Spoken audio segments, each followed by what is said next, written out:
All right, next question. So as always, we begin with that question sentence. Because remember, it goes like this. What do we want? What do we have? What's the connection?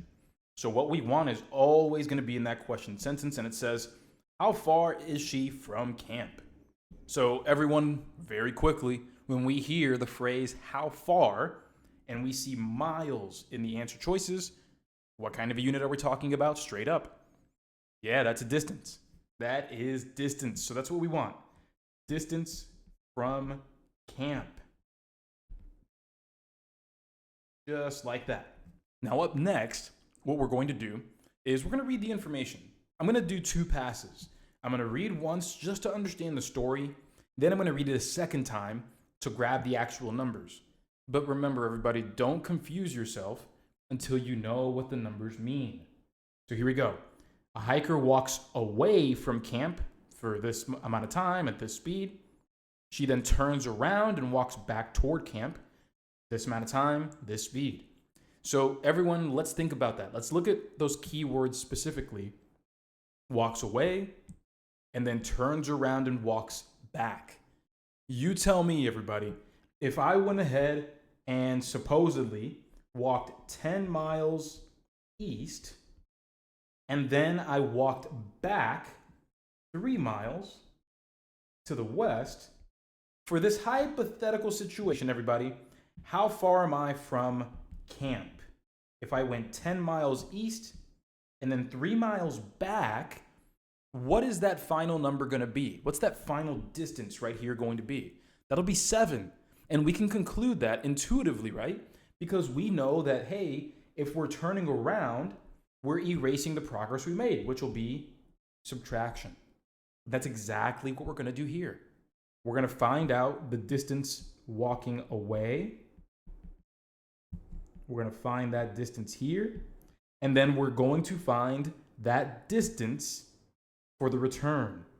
Once we find each of those, then what we'll do is subtract. So let's get to work here. Let me remove this or just make it a little smaller, nice and easy. There we are. And now let's write our information. So for the part that we're walking away, we don't see distance exactly, but we do see 3 hours at 4 miles per hour. So that's definitely something that I'll write down. Right over here, distance equals 4 miles per hour multiplied by 3 hours. And this isn't too hard, so we can just do it straight away. 4 times 3, that's 12. No skin off our noses. And we can proceed to finding the distance for that return trip. The return trip in green, we see that it says 2 hours at 5 miles per hour. So I'll go ahead and use the same formula. Distance equals 5 miles per hour multiplied by the 2 hours. Once we perform the calculation, we get 10 miles. Now, if you were to have accidentally added these values together, thinking we're looking for total distance, I think you could see the answer that you might have gotten. But we weren't supposed to add. Remember, we were supposed to subtract. So once we do that, 12 minus 10 leaves us with 2 miles away from camp. And that's what makes the correct answer here, my party people. Answer choice D. 2 miles after we subtract the distance away with the distance returned.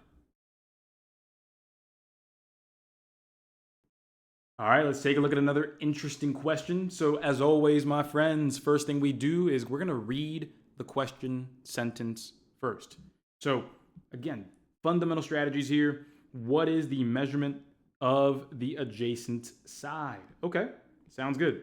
So we want to know the length of some side, but nevertheless, I'll just write it right here.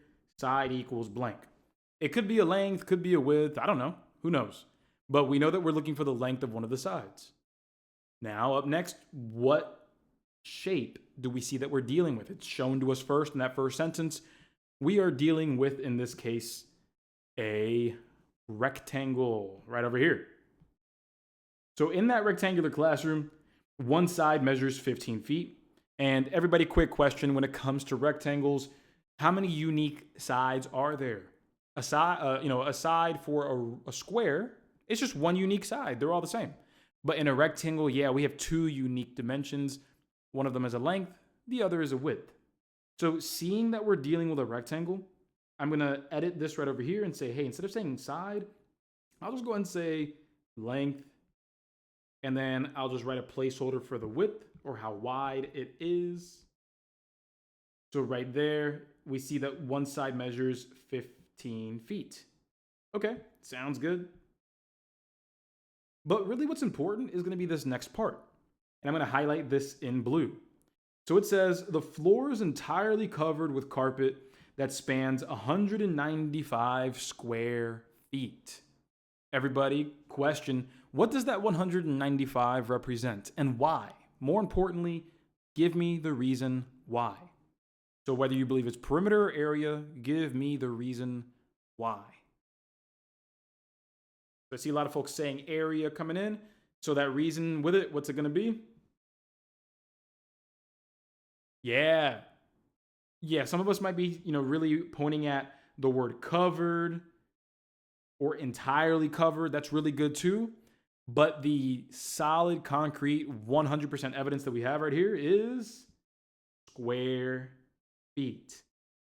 That right there, everyone, that is the solid evidence. If you were trying to say perimeter, perimeter is just a singular unit. It would just be feet. When we're dealing with area, that's two-dimensional. So you need a square unit. So that's how we know for a fact that this is area as 195 square feet.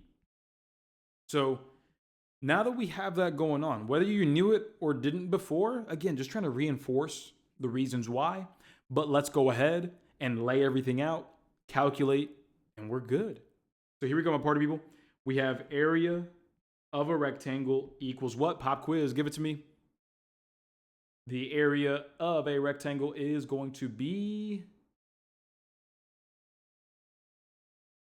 it's going to be 195, and the formula correct is length times width. So because we know that the area is 195, we want to replace the area with 195. Again, nothing too complicated. Just replace things where they go.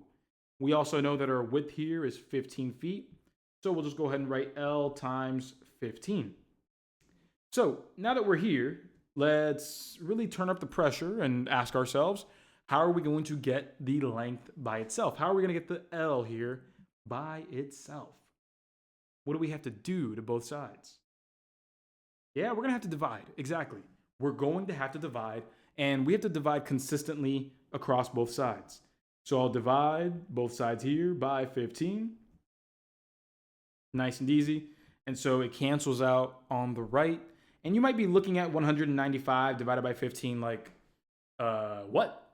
Coach, I don't like that at all. And there's two ways that we can really go about this.